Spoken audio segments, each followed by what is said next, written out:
So sometimes I want to run away and hide. Sometimes I don't want to show up online. Sometimes I don't want to post my videos because I am still worried about getting bullied or trolled. Just like in high school, when you get bullied, you can still get bullied as an adult, especially when you're putting yourself out there. So I've grown my account to 160,000 followers and I am so bloody grateful for it. But I tell you something, the bigger you get, the more other people are also going to say negative things because you're not for everybody, and that is okay. But it is really hard sometimes. It does make me cry. It does make me feel like, I put so much effort into this. I'm so passionate about this. I put so much work into this. And then for people to just say stupid things, it's just like, oh, sometimes it just feels like it defeats you in a way for that moment. And you just go like, oh, what's the point? Like, I don't want to show up anymore. I'm too scared to post now because I don't want negative feedback. Like, I'm just going to run away and hide. However, this is how I deal with it. And if you are getting bullied or any sort of harassment at all, this is how I deal with it. Okay, step one. It's my ego voice in my own head telling me those things. Okay, so we have an ego and we have a soul or a higher self. Yeah, we have like the two parts of us. Our ego voice wants to make us feel like we want to run away. It wants us to make us hide.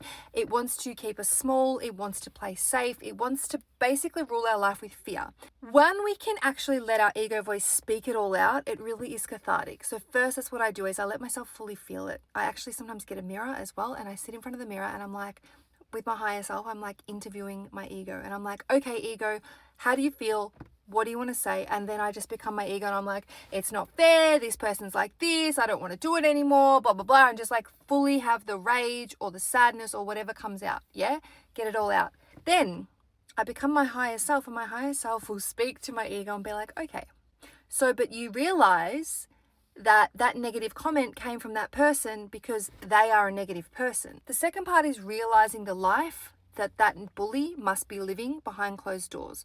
So I've done a lot of videos about this. If you go into my subscriptions or if you go into my stand store, there's actually so many other videos about seeing the way that the bully has been brought up or the way that the bully is still feeling about themselves in order to say negative things. Because positive people don't say negative things to you, okay? It's negative people saying negative comments. That's always the way it is. Those negative bullies, they're trying to get out their pain and give it to you. It's like emotional poison in them, right? They're full of emotional poison from their upbringing, from their childhood, from their own ego telling them negative things, from however they've been taught to feel about themselves.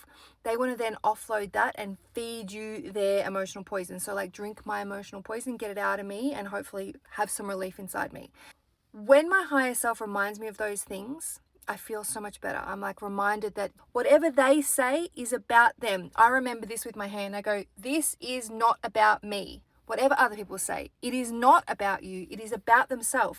Everything anyone's going to ever say is a reflection of themselves, their beliefs, their upbringing, their view of the world. As hard as it is not to take it personally, we need to remember that what they're saying is about them. Once I've done that, if I feel better, that's sometimes enough, then I can go further if I want to and do a visualization where I can actually go in and visualize the life that that person must be living. Yeah, and this is where my videos come in handy as well. If you've seen the videos where the ego is talking to Zara, for example, or the videos on bullying, they're in my stand store, or what has made a bully, or what has made a mean teacher even, because mean teachers are often also have their own inner bully, their own ego telling them mean things that make them feel like they have to say and do the things that they do to feel better about themselves. Sometimes I then visualize, okay, so what must that person have gone through to be so negative? So I'll have a look at their picture if I can see their profile picture, and I'll just like imagine like, wow, like in order to have said that really negative thing, their view of the world must be this, and it must have come from this. For example, their parents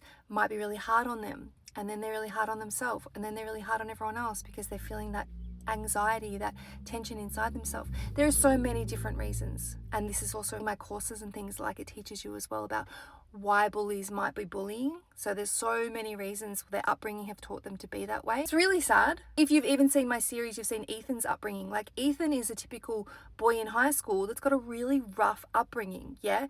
So realistically, a boy like that is going to turn out to probably be rough like his father, or, that he's been taught to be like from his parents as well. Especially if it's been like toxic, abusive, all these things. As sad as it is, we've got to remember that we don't know these people's stories. We've only seen them react and be like that towards us. And as hard as it is not to take it personally, we've got to find some empathy and be like, okay, that's why they are the way they are. And I don't have to react and I don't have to take it personally. and this is not about me. And then you use your higher self to tell you the beautiful, loving things about yourself that are true. To say things like, you're amazing, you're worthy, you're good enough exactly as you are. All these beautiful things. But I also have a list of all these beautiful affirmations in my courses as well that you can actually tell yourself with your higher self to feel better. So I hope that helps. Yeah, that's the way I deal with it. It is still hard, honestly. Like, of course it is. We don't want to be told negative things about ourselves. Our ego is going to react. That's the first thing. It's the ego that jumps in and goes, this is not fair, this is this. Like, we want to defend ourselves to feel powerful. However, it loses our power because we've let them make us emotional. So if that does happen, we take it slowly, we process it, we talk it out, and then we let our higher self speak the truth. I love you, and I hope that's helped you.